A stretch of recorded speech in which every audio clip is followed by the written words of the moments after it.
Que bom, meu irmão, que você está comigo.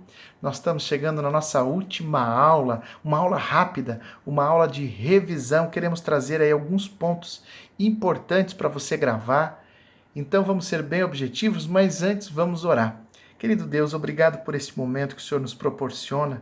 Muito obrigado, Senhor Deus, me sinto honrado em poder ter estado junto com esses irmãos durante todo esse período. Foram 7 aulas, agora mais esta aula de revisão. Obrigado, Senhor, que realmente todo esse conteúdo possa ficar na mente do teu povo, na mente dos teus filhos, e eles possam relembrar os princípios que foram ensinados. Para a glória do teu nome. Amém. Amém. Legal. Quero te lembrar que você vai assistir esse vídeo de revisão. Depois eu tenho certeza que você vai estar apto para realizar essa prova. Você tem um ponto, lembrando, que é dado a você pelo fato de você ter assistido todos os vídeos, e você tem mais um ponto por preencher todas as perguntas de todos os exercícios. Então, 8 vale a nota, mais um ponto por ter assistido os vídeos, mais um ponto também por preencher os exercícios, e aí você vai gabaritar. Ah, que legal! Vamos começar a nossa aula, então? Vamos começar essa nossa revisão. Eu começo aqui rapidinho falando do Otoniel. Lembra? O que você tem que lembrar de Otoniel? Bem, ele lutou contra Cuxã e Rizataim, foram 8 anos de opressão, 40 anos de paz. Ele era irmão mais novo de Caleb e casou-se com Axa, ok? São pontos importantes. Depois nós falamos sobre Eude, que lutou contra o povo moabita, e o rei daquela ocasião chamava Eglon. 18 anos de opressão, e ele foi o rei que mais trouxe paz para o povo hebreu daquela ocasião. Foram 80 anos de paz. Depois nós falamos sobre Sangar, lembra bem? Então, o que você lembra de Sangar? Ah, lembrou? Isso, 600 homens, 600 filisteus mortos com uma guilhada de boi. Sangar era um juiz menor. Otoniel foi um juiz maior, Eude, juiz maior, Sangar, juiz menor. Débora, a próxima juíza, Débora e Baraque. Débora, então, uma juíza maior. O rei daquela ocasião era o rei Jabim, era juntamente com o seu general Cícera, e Débora chamou Baraque para lutar, e por consequência Baraque disse: eu só vou se você for junto comigo. Ela aceitou, e o que você tem que guardar bem dessa história é que a vitória veio na mão de uma mulher. Jael, esposa de Éber, foi ela que matou o general Cícera com uma marreta. Foi ela que, usando uma marreta e usando uma estaca, que usava-se para prender a tenda, ela, quando recebeu Jael na sua casa, o colocou para dormir. Uma história bem interessante.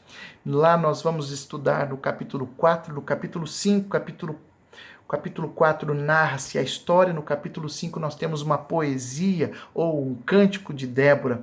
Muito interessante essa história dessa juíza. Depois nós vamos falar sobre Gideão. Você lembra bem de Gideão? Claro que você lembra bem de Gideão.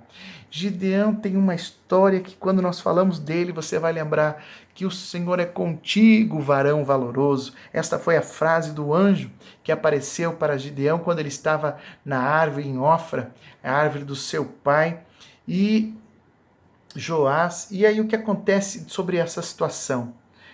Gideão estava escondido dos medianitas. Medianitas eles apareciam como se fossem gafanhotos, a Bíblia fala. E ele estava escondido, malhando trigo no lagar, ou no lugar que se pisoteava a uva para fazer o vinho.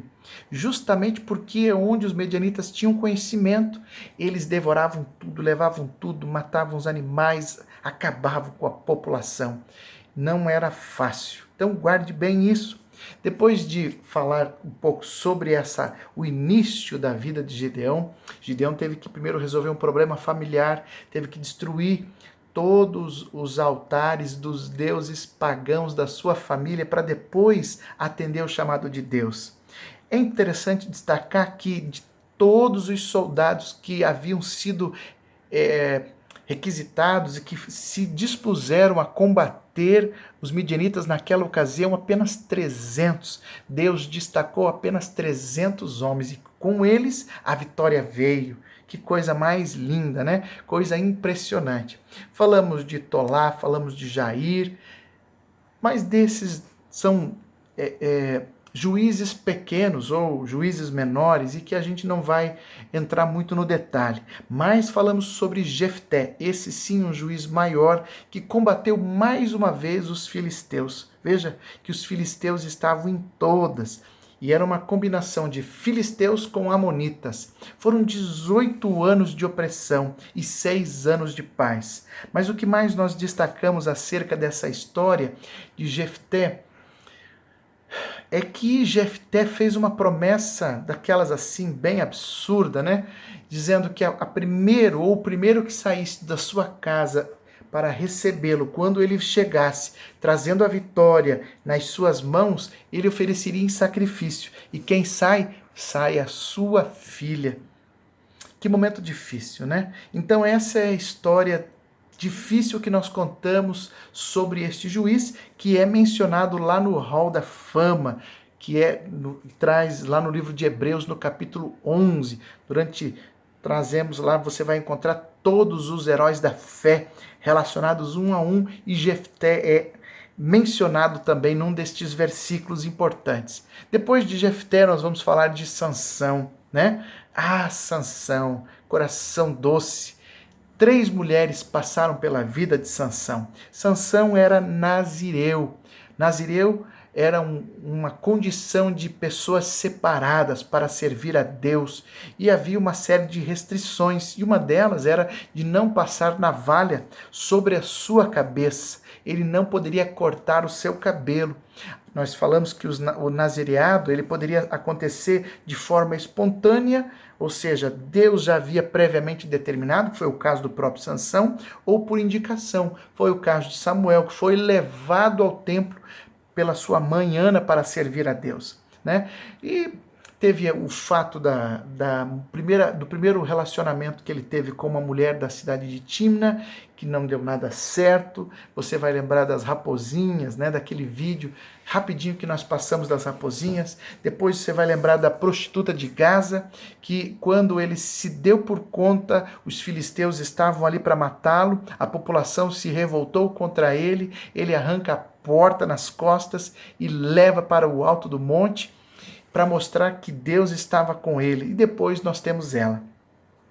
Foi implantada na vida de Sansão, um juiz, né? Foi implantada na vida dele, Dalila, e ela luta muito com ele até que ela consegue roubar o segredo da força que ele tinha. E você sabe muito bem que havia uma comemoração. Os filisteus estavam comemorando lá no templo do rei Dagon e Sansão faz uma oração e pede: Senhor, esforça-nos mais uma vez e morra eu juntamente com estes filisteus. E morrem muitas pessoas, inclusive o próprio Sansão morre naquela ocasião.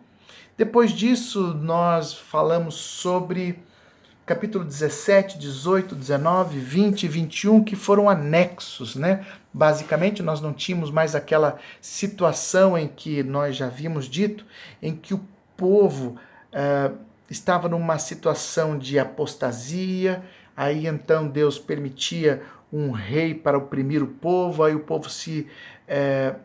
o povo acabava percebendo que não dava para continuar naquela situação, se arrepende, começa a buscar a Deus, e aí Deus manda um juiz, aí o juiz liberta o povo, e aí, após a liberdade daquele povo, havia anos de paz. A partir do capítulo 17, nós não temos mais essa situação, mas nós temos uma situação importante que é muito comum, que dizia assim, o texto inclusive predominante do livro de Juízes é que naquela época não havia rei em Israel, e cada um fazia o que parecia mais certo.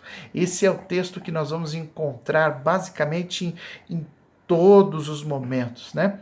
Pois nós falamos no capítulo 17, contando a história de Mica, que havia roubado a prata da sua mãe, e toda aquela história do levita que apareceu na casa de Mica, e Mica o contrata para que ele pudesse ser o sacerdote, né? Aí até que a tribo de Dan passa por ali, leva o ídolo que Mica constrói, leva o próprio levita, e eles saem da região onde eles deveriam ter assumido, mas como eles não conseguem, como a tribo de Dan não consegue expulsar os inimigos daquela região, eles se mudam para uma região totalmente ao norte do país e eles vão se estabelecer em Laís, né? E esta terra é totalmente devastada. Aí então, meu irmão, esta terra passa a ter o seu nome alterado para Dan. Isto nós vamos conhecer e vamos lembrar da história. Aí depois, no capítulo 19, no capítulo 20 e 21, nós temos uma terrível história contando acerca de um levita e a sua concubina, sua amante. E há uma tentativa de aproximação, de um relacionamento entre eles, mas não dá certo. Ela vai embora para a casa do seu pai e este levita vai atrás depois com o passar do tempo e ele recupera a concubina, e quando ele tenta voltar para casa, o pai da concubina segura ele por 5 dias. E ele, quando consegue sair, ao invés dele obedecer o seu servo, ou ouvir o seu servo, melhor dizendo, e se hospedar em Jebus, acaba se hospedando numa outra cidade. Ele acaba se hospedando numa cidade em que, lamentavelmente, Jabes de Gileade, em Gibeia, melhor dizendo, ou Gibeá, né? Ele se estabelece nesse lugar e, infelizmente, esta mulher é morta. Aquele povo daquele lugar quer primeiro violentar o próprio levita, mas depois acabam destruindo, matando a mulher, matando esta concubina. O levita parte esta mulher em 12 pedaços e a partir disso se estabelece uma guerra civil, até que eles descobrem que a tribo que fez esta atrocidade era uma tribo de benjamitas, era a tribo de Benjamim, era um povo benjamita, e eles procuram se organizar para se vingar, né, desta tribo, e tentando pegar exatamente os assassinos desta concubina. E infelizmente os benjamitas acabam se rebelando contra, e é estabelecida uma guerra terrível. E muitos morreram, muitos judeus morreram, muitos dos benjamitas, até que a Bíblia diz que a tribo praticamente foi dizimada. 600 benjamitas conseguem fugir e se escondem nas montanhas. E o próprio povo de Israel começa a prantear: o que nós fizemos? Vamos destruir os benjamitas, e agora nós não fizemos um juramento que não daríamos mais mulher nenhuma para ser entregue a nenhum benjamita. E agora, o que nós podemos fazer? Até então, eles lembram que há uma cidade que não compareceu à assembleia, onde foi discutido o destino dos benjamitas assassinos, e daquela cidade eles conseguem tirar 400 mulheres virgens, e estas são entregues aos benjamitas para que a tribo pudesse perpetuar. Mas era pouco, ainda não era suficiente estas 400 mulheres. Então, eles têm mais uma ideia. Como eles não podem dar mulher nenhuma para se relacionar com os benjamitas, havia uma festa anual que era realizada em Siló. Então eles explicam para os benjamitas: olha, quando as mulheres chegarem para participar desta festa anual em Siló, para dançar, para se divertir, vocês se escondam. E de repente vocês poderão surgir e levar estas mulheres também para vocês. Desta forma nós não estaremos quebrando a promessa que fizemos de não dar nenhuma mulher. E os pais delas, eles vão prantear, mas eles vão entender, eles vão chorar a perda das filhas, mas eles vão entender que isso é para um bem maior. Essa foi a conversa fiada que os líderes, enfim, do povo de Israel, acabou tendo de ideia para perpetuar a tribo de Benjamim, que estava prestes a ser destruída.